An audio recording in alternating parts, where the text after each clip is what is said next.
درانه کتونکو السلام علیکم. زه محمد سلمان همدرد د حق غږ پښتو چینل خبري لنډیز کې ستاسو کوربه اوس تاسو پام را اړوم د مهمو خبرونو لنډیز ته.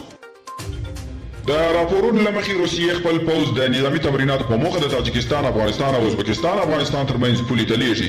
د روسیې دفاع وزارت ویلي د دغو نظامي تمریناتو موخه دا ده چې څنګه کولی شي د افغانستان له پولو څخه د احتمالي نظامي ګواښ پر وړاندې مبارزه وکړي. ترکیه وایي د کابل هوایي ډګر مدیریت لپاره د امریکا همکارۍ ته اړ یو. د ترکیې ولسمشر رجب طیب اردوغان ویلي هیواد یې د کابل نړیوال هوایي ډګر د مدیریت لپاره د امریکا مالي او لوجستیکي مرستو او ډیپلوماتیکو همکارۍ ته اړتیا لري. د افغان دولت یو بل رتبه هیات د سولې مذاکرو لپاره دوحې ته ځي. د سولې په خبرو کې له ملګرو ملتونو او اسلامي هیوادونو د همکارۍ غوښتنه داسې وخت کېږي چې د دولت مذاکراتي هیات تېره شنبه او یکشنبه په قطر کې د طالبانو له مذاکراتي ډلې سره خبرې وکړي، خو پر اورکم یا اوربند کومه موافقه ونه سوه او د روسیې ځانګړي استازي پر کابل حکومت توندې نیوکې کړي. د روسیې د استازي د سولې په برخه کې د کابل حکومت هڅې یوازې په هوا کې لفاظي بللي او وايي حکومتي ځواکونو د هیواد په شمال کې د داعش پر ضد عملیات نه کول.